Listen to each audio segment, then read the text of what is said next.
Whether you're new to pool and practicing the basics, or a more experienced player performing drills to improve your shot making and positional play, the Drill Partner is perfect for you.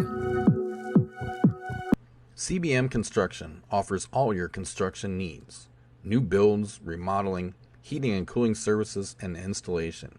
Give them a call today, 815-716-6727. CBM is licensed, bonded, and insured to provide the ease of mind you're looking for. From start to finish, CBM is professional and friendly as they bring your dreams to life. Bill builds it best. Check them out on Facebook for more pictures of their amazing work. 815-716-6727. CBM Construction. 815-716-6727.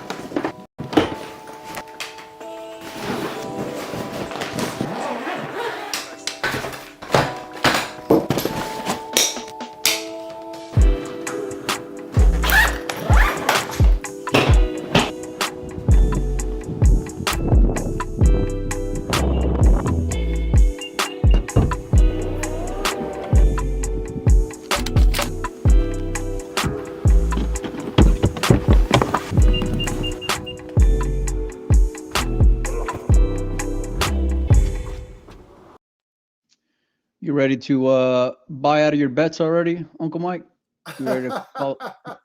You ready to call it quits already? I know you're nervous over there. I'm liking where I'm at. To tell you the truth. You got a pretty good team, but the last longer on Niels though. After seeing him hit balls today, I'm stealing. It's not even. I mean, you're drawing dead, buddy. I'm feeling a little bit bad about it, but I'll leave that one alone. How are you, man?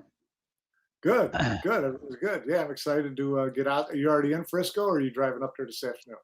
So I'm in Arlington right now. I've been staying at my dad's the past few days and just hanging out. And so I'll head over there this afternoon, go check out the venue. I know they got the opening ceremony, whatever that's gonna end up being, and so I'm gonna go check that out. And then just kind of get a lay of the land, see how the week's gonna go.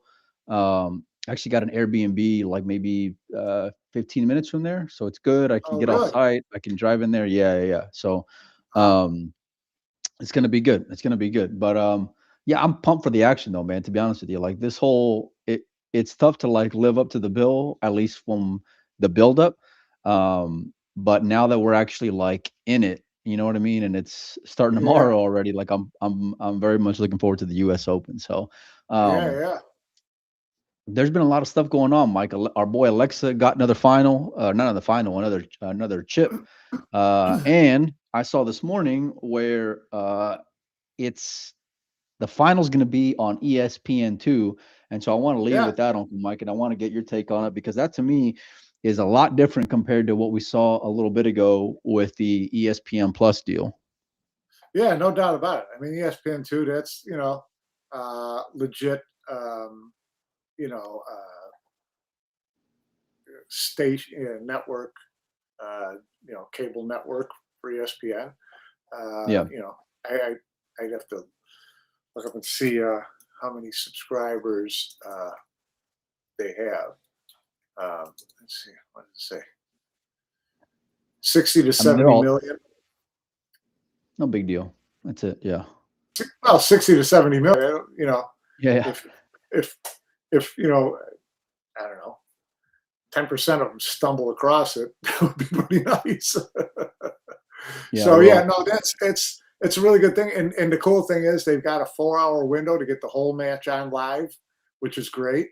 We just hope that it's a good head-to-head matchup, something that everybody wants to see. Shane and Filler, something like that. That would fit the bill.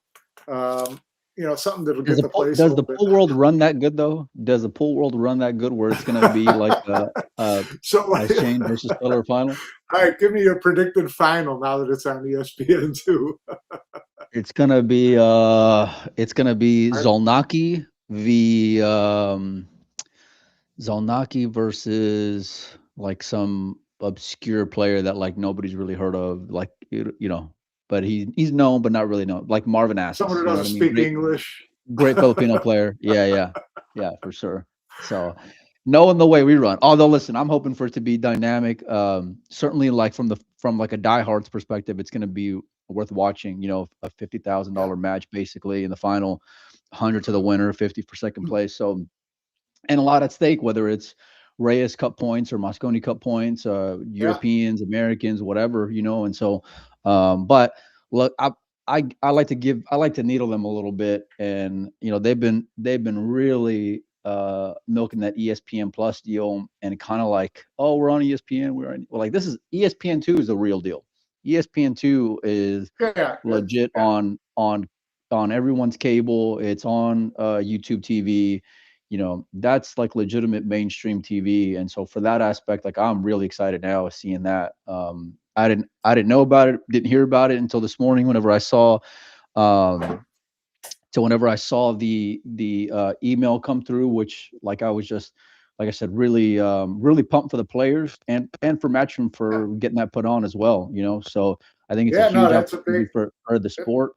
And that's a big feather in their cap. It's a big feather in their cap. It's a good thing to have. I mean, that's, you know, you can see walking into a bar, a sports bar on a Sunday afternoon, all of a sudden that's on. There you go. I mean, be rotating through their ESPN channels. So, you know, that's great. And you're not bumping against football season. You're not, you know, so you're in a pretty good spot. What's the time like schedule tentatively for the final? Do we know? 4 to 8. Okay, so basically your only competition at that point, sports-wise, will either be an NFL preseason game, maybe, or ESPN or MLB on ESPN is typically on Sunday nights. So, like competition-wise, from live sports, you're not going to have a whole lot to have to go and fade. Where it's not. No, you're in a pretty good season. You're in a pretty good spot for sure. Yeah, no, I love that. So hopefully they get some good viewership on there. I don't know how, like, I'm curious if the encouragement's going to be go watch on ESPN2 versus go watch on your WNT TV app or the website or what, you know. So, but either way, I'm glad that they're going to be getting more exposure. It's great for in the industry, the player sponsors, of course, the players as well. And I heard, well, from seeing some of their posts earlier, the weekend sold out, so the final will be sold out, which is great, Mike. Yeah, no, it'll be great. And I lied. It's 4 to 7. It's a 3-hour window. Okay. Yeah. It's a little. That might be a little snug. What's the race to 13? Well, you don't want it to be done a half hour early, and you know, they're showing replays of cornhole or something. No, it'll be fine. I mean, you know, just keep that clock moving. That's all. They'll know during one commercial break at 2 hours and 27 minutes that the guy's got to push the envelope a little bit.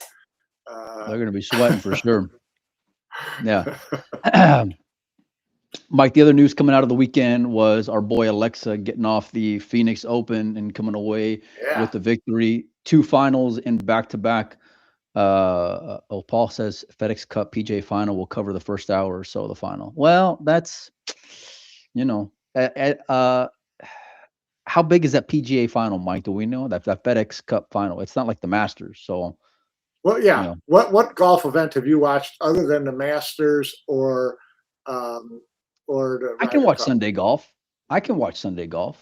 Sunday golf, if there's 2 good players, I can watch. Like as far, or even like 2 or 3 decent players that are close. I mean, like if they're going into like, you know, like 6 strokes ahead coming into Sunday, I'm not going to watch. But depending on what the options are. But typically Sunday is like, you know, sports wise, there's a lot more opportunity. Because I mean, I was watching last night. I was watching the Braves and the Brewers play on in that Little League field or whatever it was, you know. So Chicken Hockley says U.S. Open tennis. Damn, we're going up against tennis.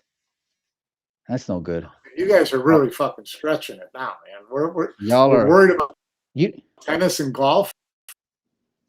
Mike, we get beat out by cornhole and pillow fighting. Okay, I mean let's be real about it. Okay, so yeah, we got to go and sweat tennis and golf for sure. And not to mention the fact that like, hey, I golf has a lot of pool players play golf and vice versa. So, how much of those eyes are going to be able to get viewed on? Listen, if we'll we see. get, But like I said, if we trip over 1 million viewers, we'll be the happiest people in the world. So there's still plenty of people out there that can watch golf, and plenty of people. There'll still be plenty of people who don't give a shit about either. 10 million for first prize. Hell, I might tune in for that one. So 10 million for first place. Yeah, if someone didn't tell you this, you wouldn't be tuning in this Sunday. I would have eventually caught on. Eventually, but anyway, hey, our boy Aleksa got into another final and back-to-back. Going from Yuma to Phoenix. Give me your thoughts on that kid and how he's playing right now, and what was your take on that all-European final they had out there in Phoenix? Yeah, well, it's been 2 all-European finals and not the usual suspects the last 2 weeks, right?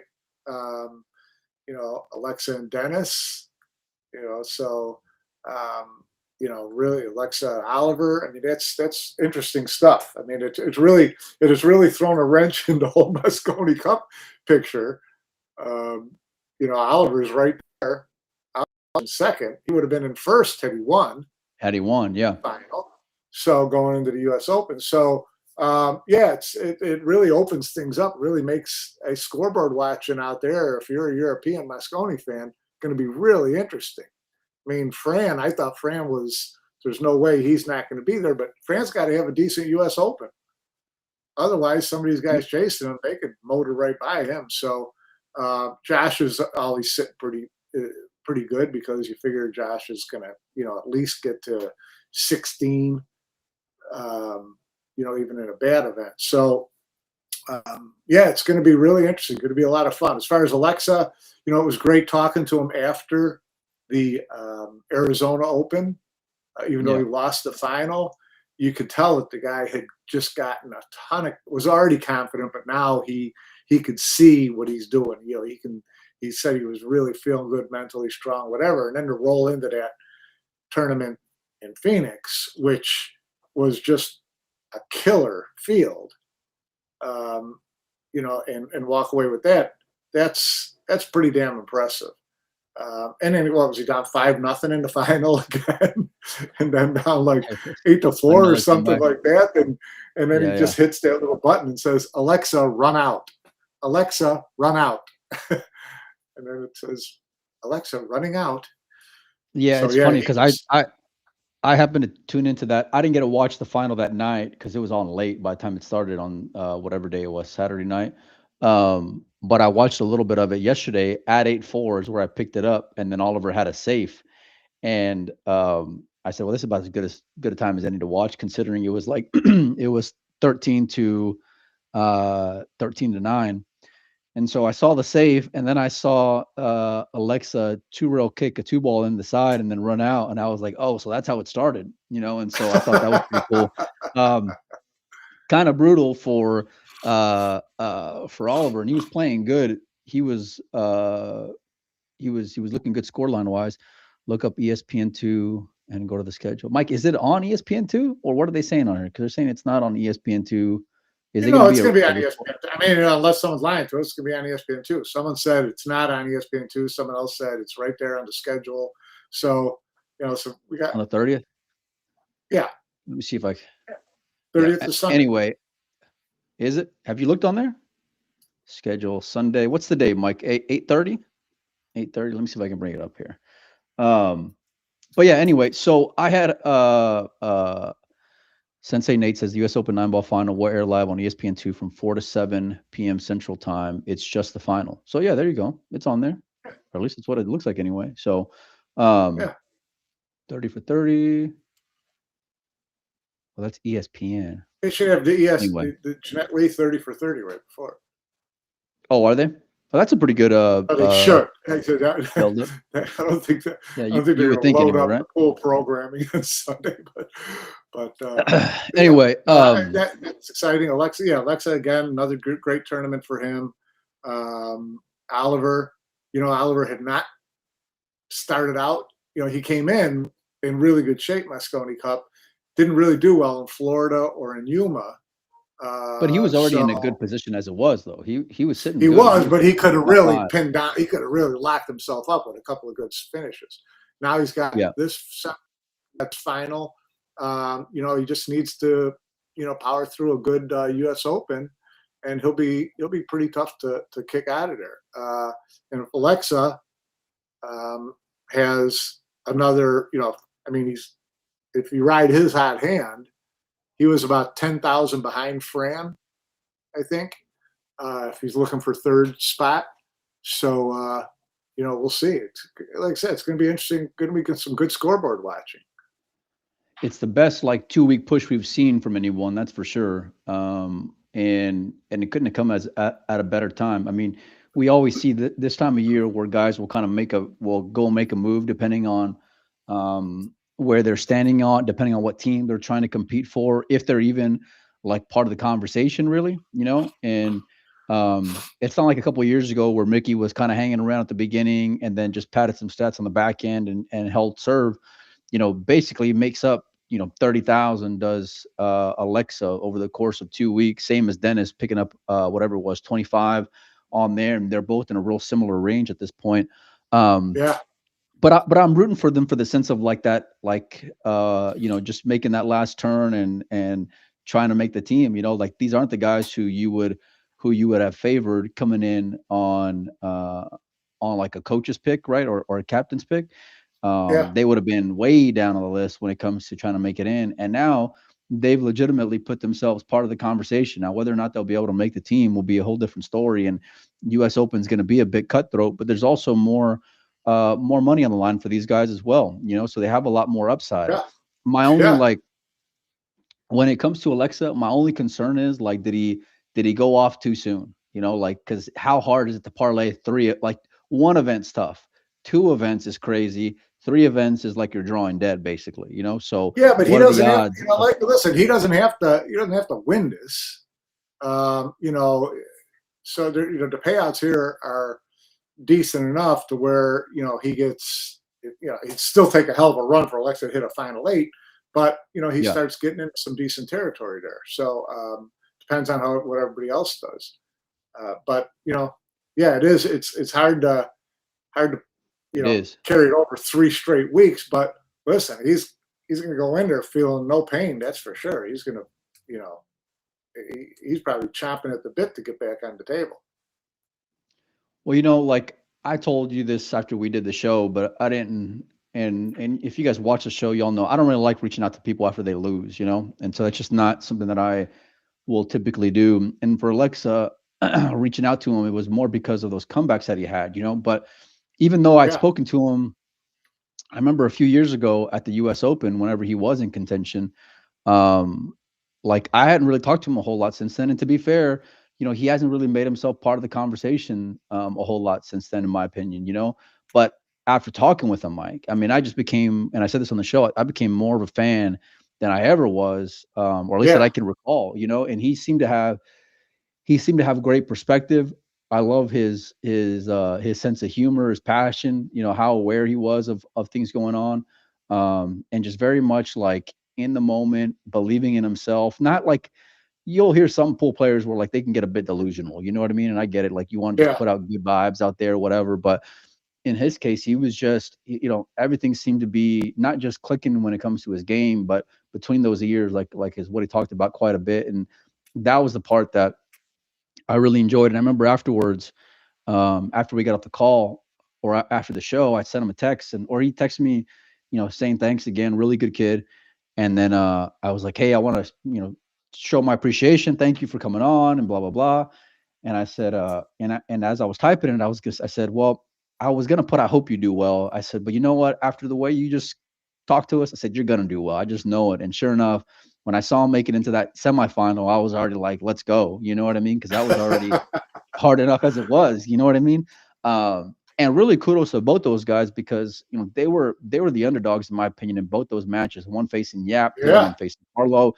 I think anyone outside of that part of Europe would have favored an all Asian final. Outside Europe, if we had a show handicap in the final, we'd have gone 0 for 2. Easily 0 for 2. It wouldn't. I thank God we weren't live. That's for sure.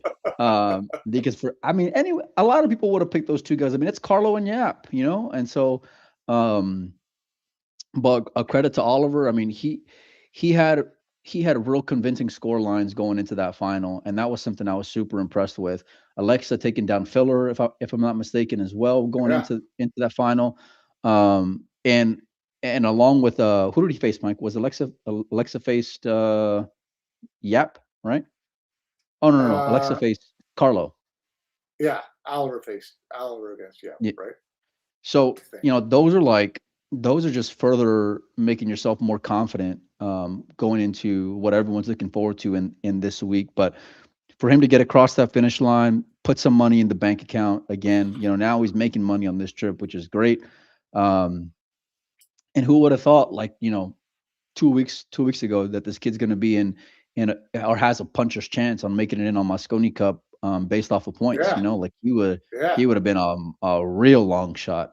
So, and I think that's part of the chaos that is the month and the volatility that is professional pool these days. So, but throughout watching some things, and I didn't get to watch a whole lot of the Phoenix Open. I would tune into a match here, a match there. I got a message from Collins talking about the pace of play and how some of that was a little bit brutal at times, with no shot clock. And then of course we talked about before with the players racking for their opponent. So, I don't think it was without some kind of head scratching moments or frustration when it comes to the fans, but they had great viewership. And, all in all, picking up an extra 20,000 right before the U.S. Open is great for Aleksa for sure. Yeah, very nice. And Aleksa did beat Yap, and Oliver beat Carlo. Okay, yeah. Oliver beat Carlo. That's right. Yeah. But, Johnny says Molina should thank Uncle Mike for not giving you the 2 matches with AJ and Alcade. You would have been 4 dinners. I told you, Mike, you shouldn't have knitted up. He'd have been up to 5. That would have been 5. But anyways. You were stealing and you knit it up. That's the problem. You gotta loosen the purse strings a little bit. You wanted the better of those 2 secondary matches, and it was lopsided better. Jonas and David was a really good match. David was up throughout that match, and then Jonas came back and stole it at the end. And he played great. I know. And I known he was going to do it, I would have bet. But had I known, that's why they call it gambling, Uncle Mike. Right? That's why they call it gambling. I didn't. It was like you were going to take AJ, but anyways. And see, I would have been even more stuck because I probably would have taken. I might have taken Oliver just because of the score lines, but I don't think I would have taken Aleksa even against Yap for sure. You know what I mean? Just because of how, even though Yap hasn't been playing that standard that we had seen for so long, I'm still very aware of who he is, right? I still got a lot of respect. We kept waiting. We kept waiting for the Yap that we usually see, and you're like, okay, this is probably where he's going to show up. Is right now. But going to some other matches too, though. You want to shout out to Tyler had another good event. Mike, I'll tell you what. So I watched a little bit of that match with Carlo. And you know what? If you would have told me this matchup, 6 months ago, why am I going to watch that? Right? If you would have told me this matchup, a year ago, I would have laughed. I'm like, I'm going to go figure out. I'm going to go watch something else with that, 2 hours of my time or whatever it was. FedEx Golf. Yeah. You'd go watch FedEx Golf. If it would have been on, I would have watched FedEx Golf. Hell, I might have even watched minor league baseball, Mike. That's how out of line I would have thought that match would have been. But to his credit, the momentum that Tyler has right now is strong. And there was a spot in that match, Mike, where and I saw some other pages kind of sharing the kick by Tyler, but it was an ugly break. Carlo put him in a ugly spot, in a safe with a bunch of clutter, and Tyler had to 3-rail kick a ball. And to his credit, just making contact was hard enough, but he almost made the ball on top of that. And it was a really big momentum swing in that match because it was kind of close to that point. I think they were tied up at 5 games apiece. And it might have been 8-5 at that point, somewhere around there. but it's the conversation when it comes to Tyler just shifted so much because of how strong he seems to be playing mentally, and his skill seems to be holding itself together in big crunch time moments. Like at 8'5", before, I would have never thought he would have been in that, or I would have never even cared because I would have thought, he's out, But at 8'5", Yeah. I still think he was in it. You know what I mean? And so, he's Mervin and Mark says 4 real quick. Was it 1, 2? Oh yeah, 4. 1, 2, 3, 4. You're right. My apologies. The one that he almost got in? Yeah. I don't know why I thought it was 3. It was 4. But when I saw that, I mean, I about fell out of my chair when I saw that kick, and I was rooting for that ball to go down. Carlo almost fell out of his chair too. He was showing love too, because he knew how tough that was. How can you not? That was a wild shot. And it's not just like having that in the tool bag. It's being able to execute it in that spot of the scoreline. It's being able to execute it against Carlo Beato. It's being able to execute it in that spot of a tournament. Like all these things are just piling up where you're just +1, +1, +1 when it comes to Tyler. How much? Go ahead. Yeah. How much do you think is, if any, is the Johan effect? Because he's been hitting them pretty good since Johan hit the U.S. I don't know. I don't want to water it down for the kid, to be honest with you. I mean, I would say it's no. I don't want to take anything away from him doing this on his own, but I know we've seen Johan sitting over there watching him, and you got to believe that he's got his ear a little bit. So I'm just curious. Yeah. Even if it's just confidence, or if it's just unconsciously known, because unconsciously you're thinking you're more focused than you had been, because that's what he's always taught you, that type of thing. So I'm not saying he's teaching him how to hit balls, but just his presence, it just all of a sudden Tyler's playing like he doesn't care if it's across the table. No. I mean, those are fair points. I mean, I would like to think it's more. I don't know, Mike. To be honest with you, I really don't know, because it's been noticeably different. Noticeably different the way that he's been playing, and really ever since that Dean Shields match number 1, because that first Dean Shields match wasn't pretty, but ever since that first time they matched up a couple weeks ago, he's been a different player. Like it takes a good player to beat him, where before there'd be spots where like you'd be waiting if Tyler was gonna, trip over himself. And so, right. Or maybe has the ability to kind of beat himself at certain spots, which we've seen before. But it's been real similar to like a top, like an A1 level player, honest to God. And I made a post on Windows Open saying, give me three guys you figure to win the US Open.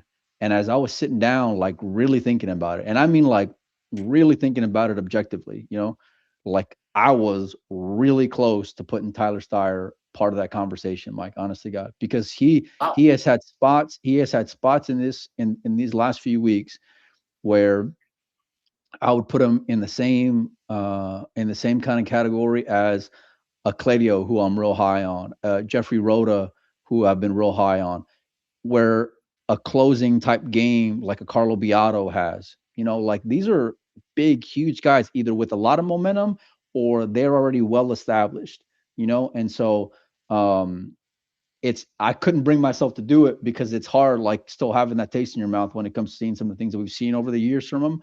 But if you just look in a vacuum, his game over the last like 30 days has been strong, Mike. I mean, like not just American 5 through 8 strong. I mean, like just strong in general, and so I can't take anything away from the way that he's playing. I think, like I mentioned to you this before, I think he's in a great spot, not just on rankings, but I think he's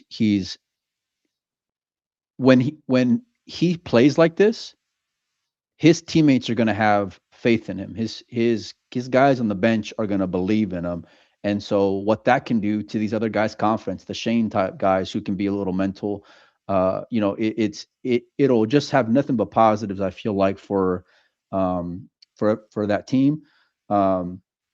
And he just stays he stays very present. I didn't see him get flustered. I didn't see him get, drowning in the moments. And it's been really good to watch, Mike, honest to God. And I would not have said that. It has been good to watch. I'd be happy for him if he made, some kind of big step with it, like a U.S. Open final or, something. I'd like to see him get rewarded for. That's hard to do though, Mike. Even like just with it, working as hard. What's that? It's hard to do, like, just to get that luck. You know what I mean? Like, yeah, no doubt. But you'd like to see him get rewarded for sticking with it, having to fade all the shit he's had to fade in the last year, all that stuff, and just I know what I can do, and I'll try to go do it. So yeah, I'd like to see him get rewarded. Yeah, for sure. I think like Tyler's not the type of guy to, like, at least from my conversations with him, like, he's never satisfied when it comes to certain things, like finishes like this. You know what I mean? Like he looks at getting quality wins, like every top player does. You know what I mean? Like he wants to win, and but where he stands at is great for his position going into the U.S. Open. I think it's somebody has to go take it from him at this point, even if he's not in on points. But even on points, he's sitting at number 3 right now. I think 3,000 behind Thorson, 10,000 plus, looks like 13,000 over Federer ish. So do I think that those guys have the ability to go on that type of run? I mean, Federer could, but I haven't seen him. And momentum wise, Tyler Steyer has more momentum than Federer does going into the U.S. Open. So if there was more momentum than anybody on Team USA, him and Shane right now are the only guys playing. Yeah, of course. Really performing with any kind of consistency. I mean, that's an accurate statement, Mike. And I think it'd be an interesting, like, last longer, depending on what that money line would be, because Tyler would for sure be a dog and it'll last longer against Federer. But if it was juicy enough, like, I might take a swing at it, because he's playing good. He's playing good, and I can't even just saying that now. Let me show you a dinner menu. Let me show you a dinner menu from my favorite place in Dallas. I know, right? I mean, I would have never in a million years thought that I would be saying those things, and so, but it's a credit to him. And like I said, the way that he's been playing, I didn't pay attention much to his side of the draw or his area of the draw, because when the draw came out, when the draw came out, I was more looking at our horses that we picked for the 4 versus 4. And so, okay. And then of course the Niels and Jason won. You're already trying to look at who's playing who in the first round. No, just saying, like, for me, it's more of like, what are they going to face? Who are they going to face? I've been reading a lot about. I've been reading a lot about Radu Angel. Who? Who's Radu that? Angel. He's the sleeper. He's the sleeper. He's the trap match that Niels is in the first round, buddy. Oh, buddy, listen, I'll bet all your 5 dinners versus that one match if you want, my man.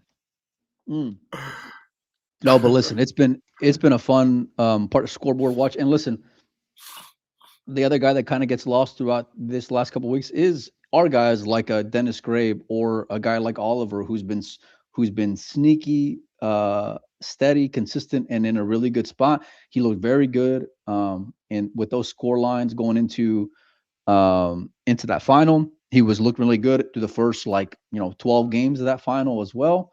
And it took Aleksa having to go and beat him versus Oliver, dogging it himself. So he's going to be a player I'd like to watch. Now, if I'm being honest with you, like, his pace of play is a little rough.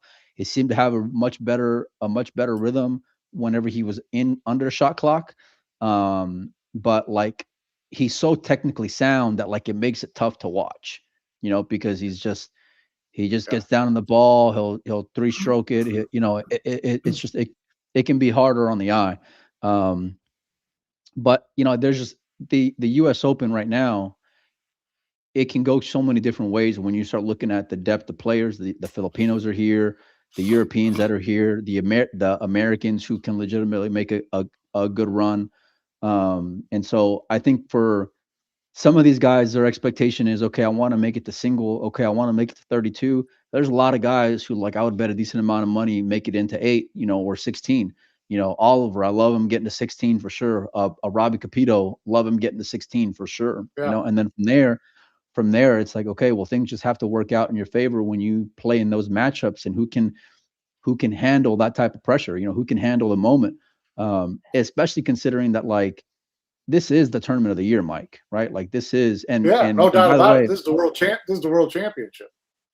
That announcement earlier today will make that final a lot more interesting if it's someone who hasn't been there before. Because they may look like Bambi on ice. You know what I mean? Whenever they go in that final. This is this year's world championship, from the title to the money to the visibility pressure that comes with that. This is it. This is the event this year. And Mike, and if something does go and explode, or something does take off, or something does, springboard, or there's a catalyst as a result of being on an ESPN2, not stream, but like on television, it's like there's upside that they can't even see right now. You know what I mean? And so it's just a lot of things are going to be weighing on these players going into the tail end of this tournament. But we've seen how deep it is. We know how strong the competition is. A little bit of dead money, but it'll be. I think it'll make for a really great week. I am happy that this doesn't get to single till 64. So I saw that too, which is great, by the way. Yeah, no, I would have loved to see it go to 32 like they did the first year they had it, but 64 is fine, just as long as it wasn't 128. So you got to win it. You're going to have to face somebody good to get through winners qualification. Capito seems controversial to me. That match with SVB had awkward energy after the rack dispute. He did soft break too. Mike, that soft break was. I even saw when I saw the beginning part of that final, and it was funny because it was that same referee. But when I saw Oliver's first break, I was like, man, that looks a little suspect, like a real suspect, and so I wasn't necessarily in love with that. I don't know how and if and when they can police it. I think like even more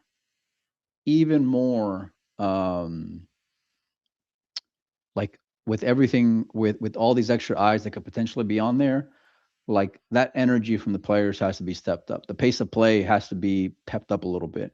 The breaking, like all these little, and I'm not even saying that they're in their moves, because that's just who they are, right? Like that's just how they were taught and learned how to play and get down on the ball. But like you have to be aware, like this is a big opportunity for the sport here, and so I'm not saying be out of character, because there's a lot of money on the line for these guys.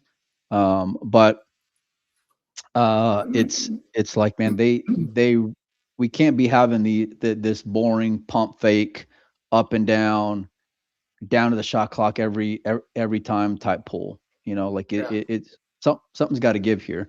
And Nate says if the ESPN2 numbers aren't great, we could have shot ourselves in the foot. I think that's a realistic possibility, Mike. Where it's just like, how do we shoot ourselves in the foot? If the numbers aren't great, how did we shoot ourselves in the foot? If the product is boring, Well, no. Then it's just a bad performance. Then it could hurt you. Yeah, no doubt. But it's not like we're not ready for this. It's not like there would have been a better event to do this. This is your best shot, so take it, and hopefully you do something good. I don't think it's shooting ourselves in the foot. Rolling the dice out there and take a shot at ESPN2. See if we show them what we can do. What would have been a better opportunity? I'm still not I still think there's things that need to be tweaked within the game or the current format that can make it more entertaining, and I don't think we're quite there yet, personally. And so it's kind of like if you get wait. I don't think you want to wait too long before you take a swing. I mean, come on, let's get out there. Wait another year or two. I'm not saying that, but you got to understand something here.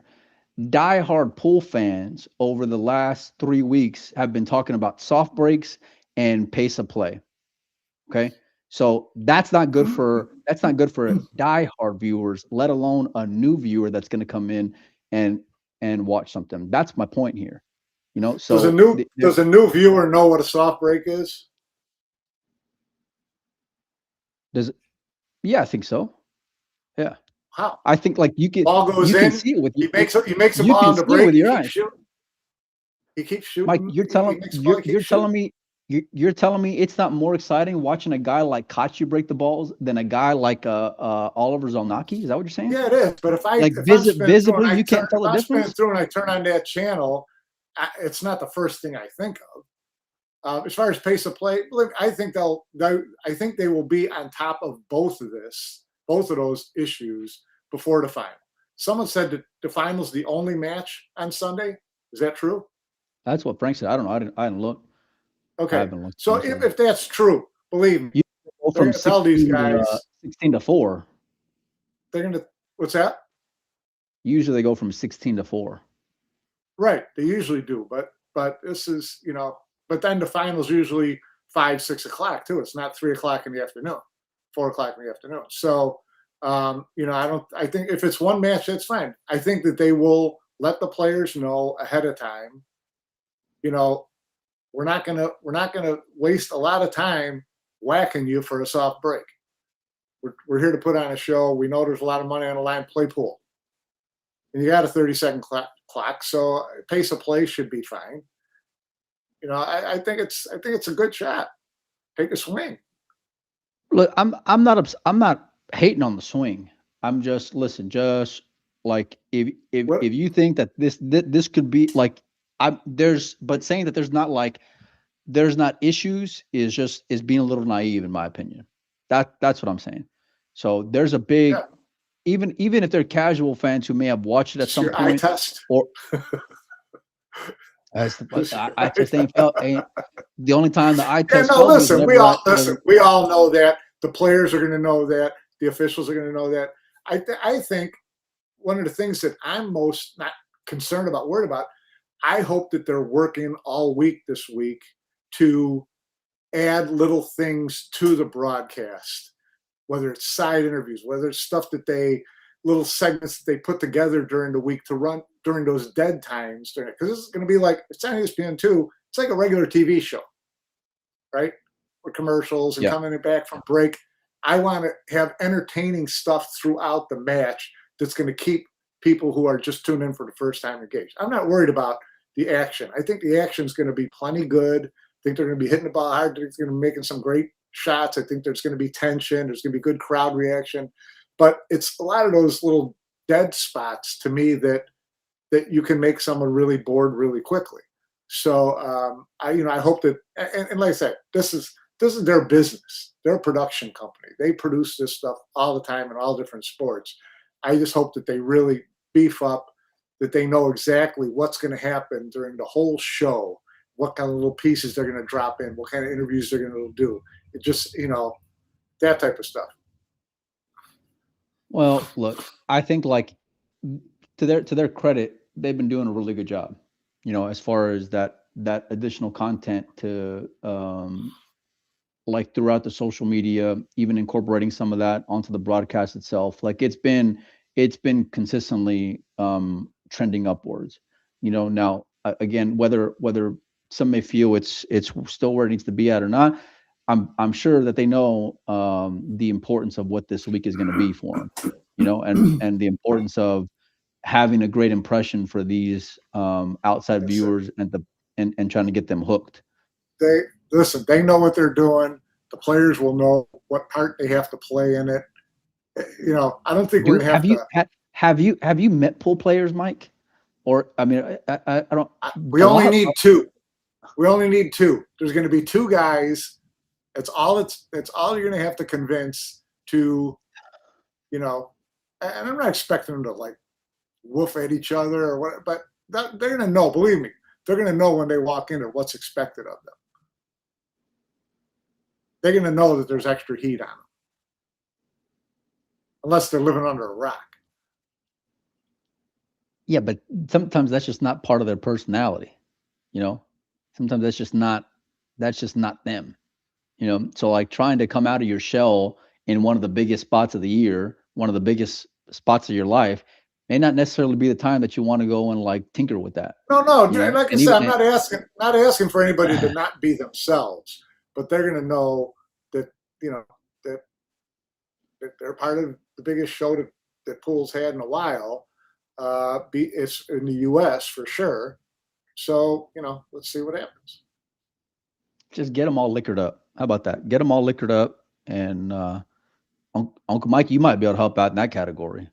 You know what I mean? So I can be a table side doing those. Yeah, a little shaker. Yeah, I like that. No, listen, I'm pumped for the opportunity for the players, pumped for the opportunity for the sport, matchroom promoters, any sponsors that got on board with this event. You know, because they're getting a lot more bang for their buck than they would have initially were sold on or thought they were going to get. So for all that, like I'm real happy for those involved. You know, but like I said, there's still entertainment wise, they're still like, and I'm not saying Matchroom doesn't know what they're doing, but they knew what they were doing at the Florida Open. They knew what they were doing at the Arizona Open as well, you know. And so ESPN is just a different a different animal, a different level of expectation, not just for the fans who want to see it, but the potential new fans.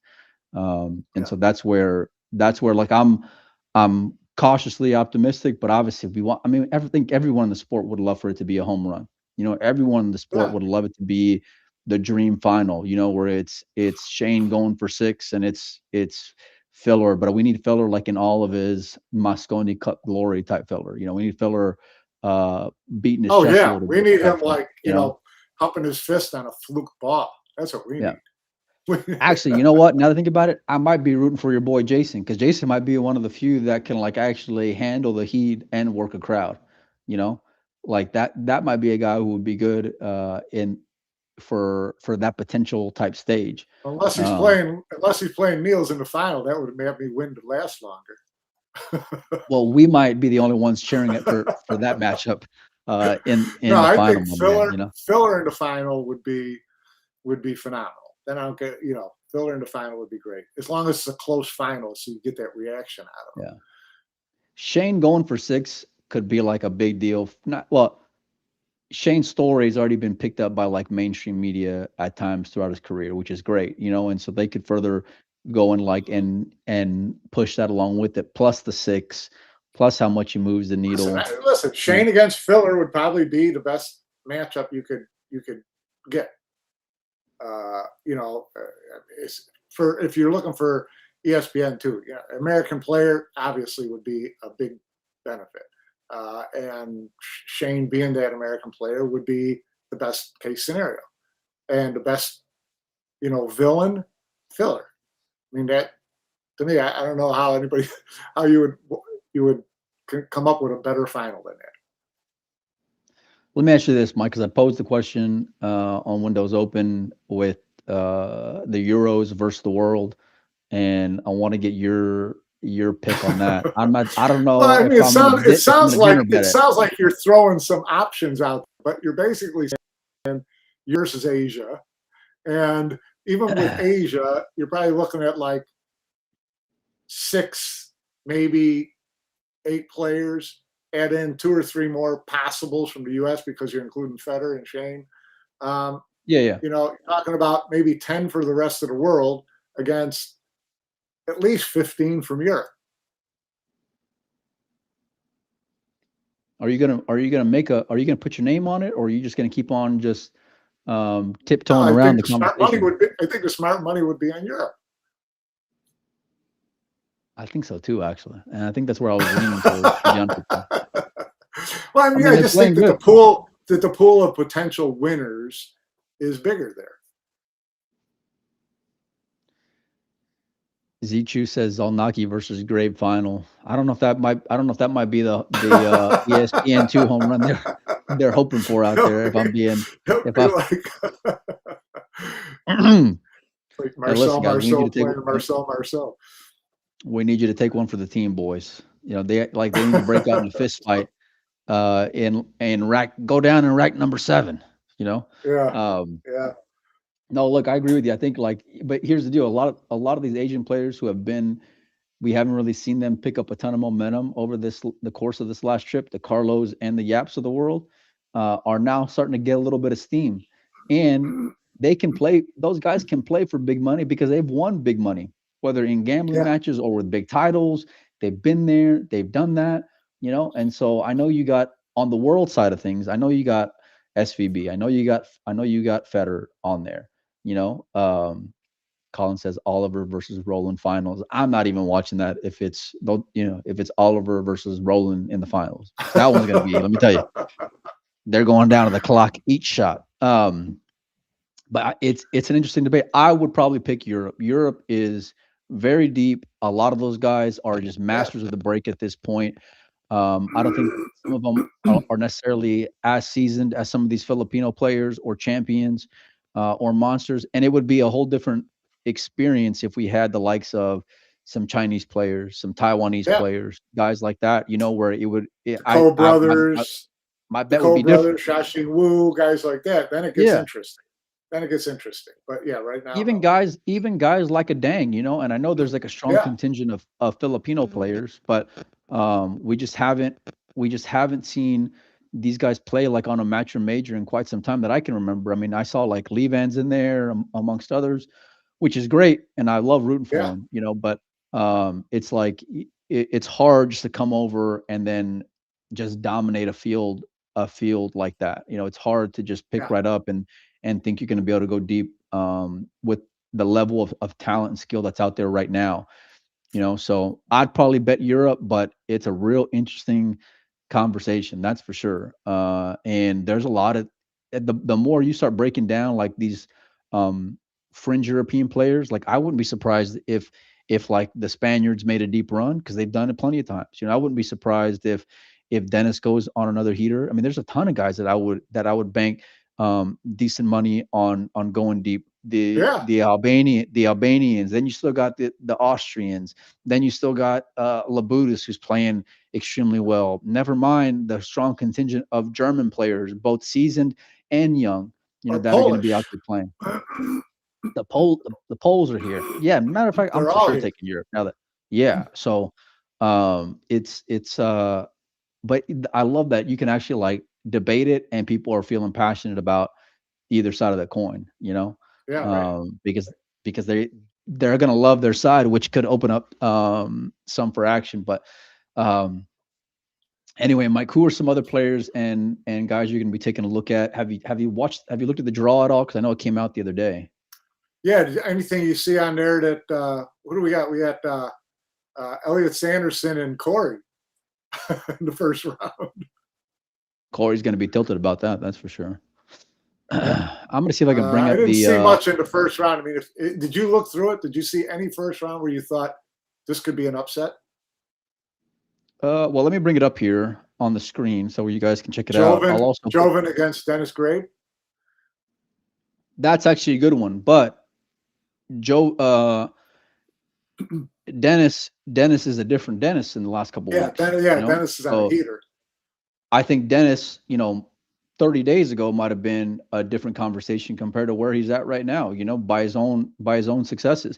Aloysius is in a good spot. Love Stephen Holm, but Clemens Ebert's a real dark horse as well. You would like Aloysius getting through 2 rounds there.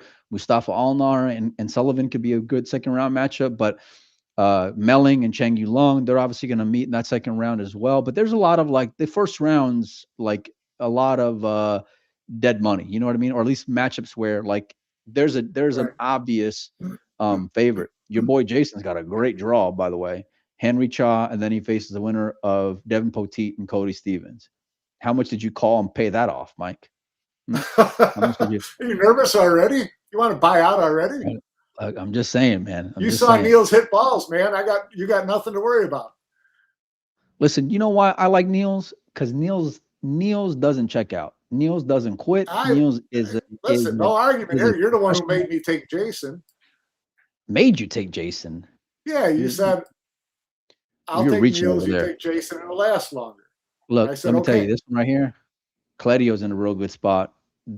Love me some Double J on the mic, but Cladio's in a real good spot. Unless Jeremy, slow plays him into a coma, I'm really liking Cladio there, to go through. And really, all you got to win what? One round here, another round here. So you win 2 rounds and you're automatically in. Is that how it works? Or you got to win 3? I don't know. Oh, they're playing here on the 3rd round. So 1, 2, they got to win 3 matches. So really, that's where it'll begin. Yeah, they got to play the 3rd round. That's the winner's qualification.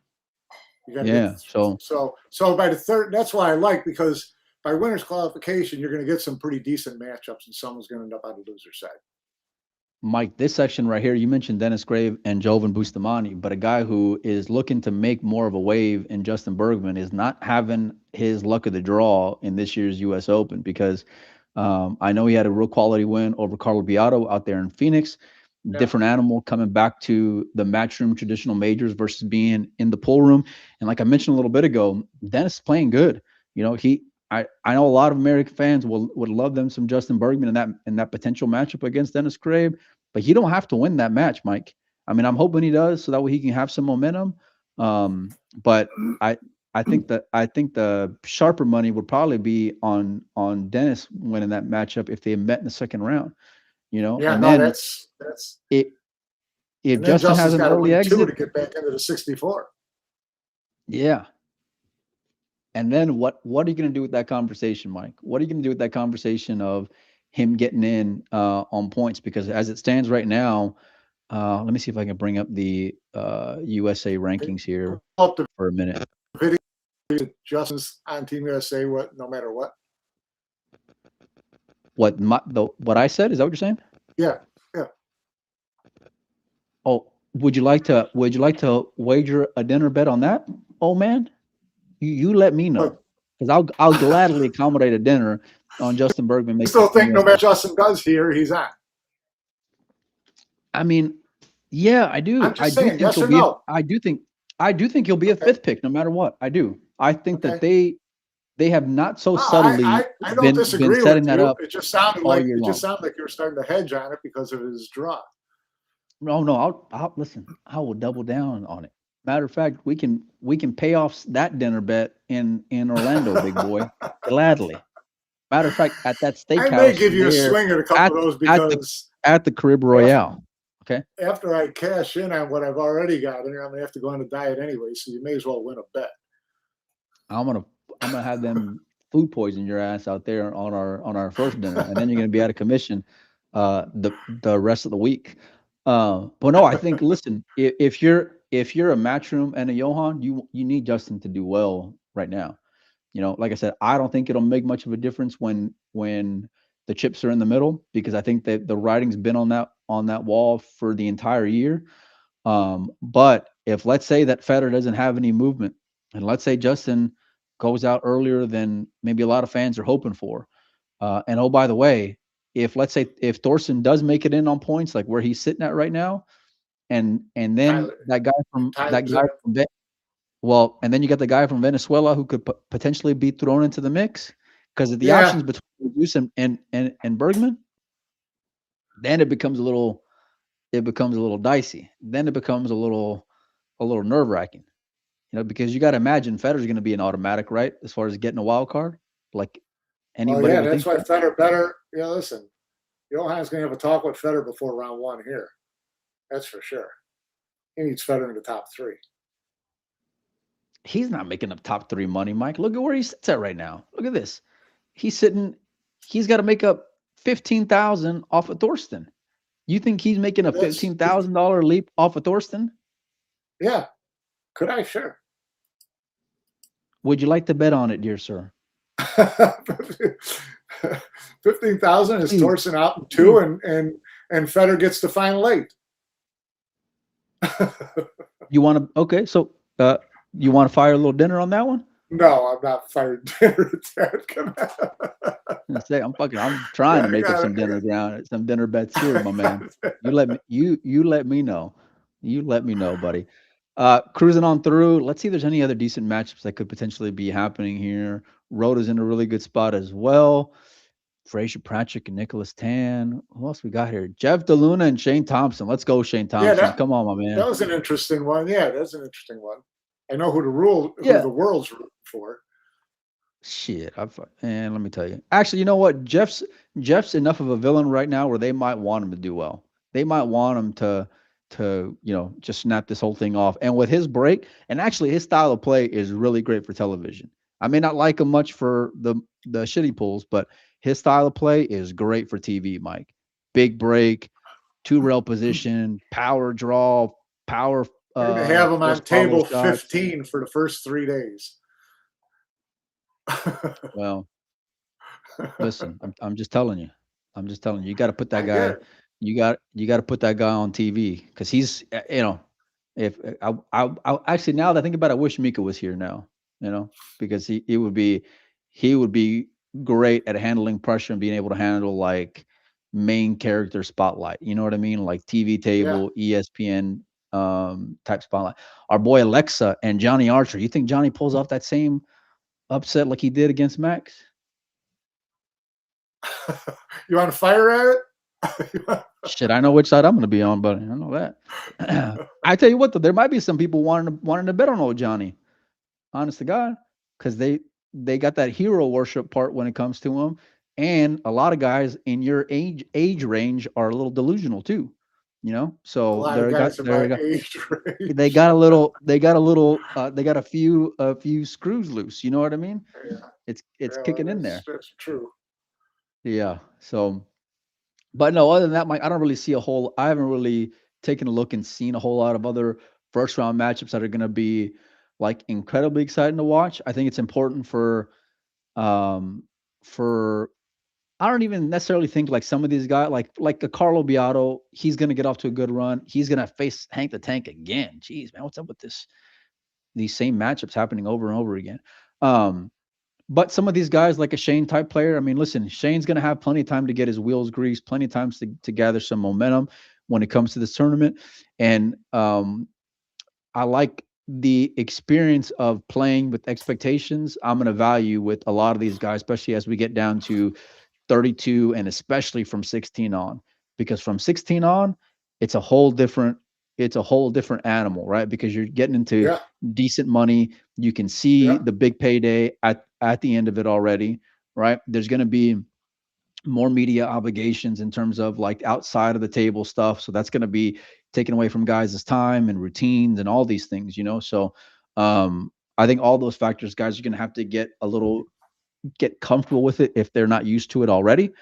And that's where like that experience factor, I'm going to weigh a ton more for this event because it's not Florida. It's not Arizona.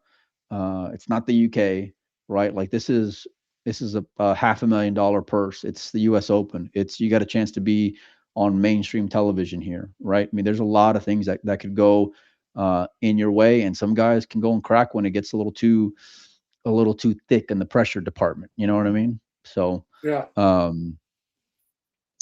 what else are we missing here, Mike? What other things do you want to go and chop it up about when it comes to the US Open? I know they got the opening ceremony today. I don't think I'm going to go by and check it out though. I'm not much for an opening ceremony kind of guy. You know what I mean? I don't know if it's a true opening ceremony, but it's, players don't even have to be there. Only certain players even got invited. I think it's kind of more of a fan meet and greet, see the sponsors, toast the opening of the event type of thing. So who do you think is going to be there? Who's what? Who's going to be there, you think, player-wise? No clue. It'd be like, look at like whoever's good in the selfie department, bumping them up to the top of the list, man. That's for sure.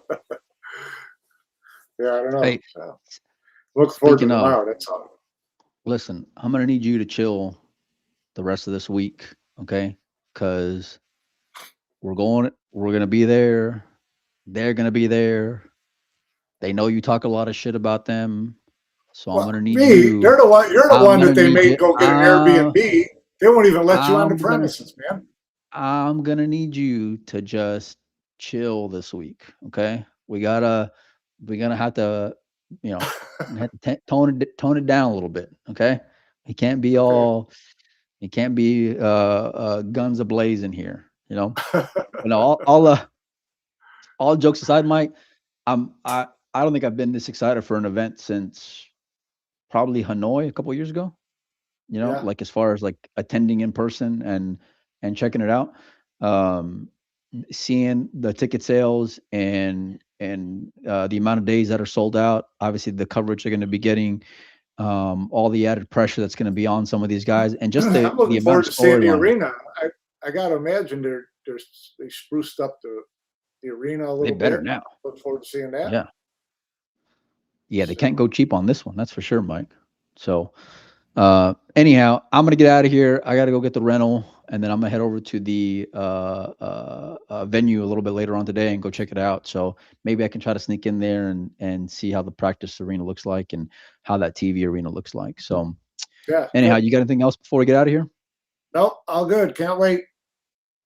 See All you right. Hey, by the way, you guys, we still got the giveaway we're doing for the Pagulayun Tall made case. You guys can still get in that. I think today is the last day, though. And then on the Cuetec one, I'm going to be announcing a winner here pretty soon. So if you haven't signed up, go sign up. It's on the pin post on Windows Open. I want to give a big shout out to all the sponsors who help me get out here. And yeah, it's going to be a great week. And so Uncle Mike will get here on Wednesday. He'll probably be pissing off Emily by Thursday, and then it'll make for an even better weekend. So go enjoy the rest of your day, and we'll see you guys a little bit later on.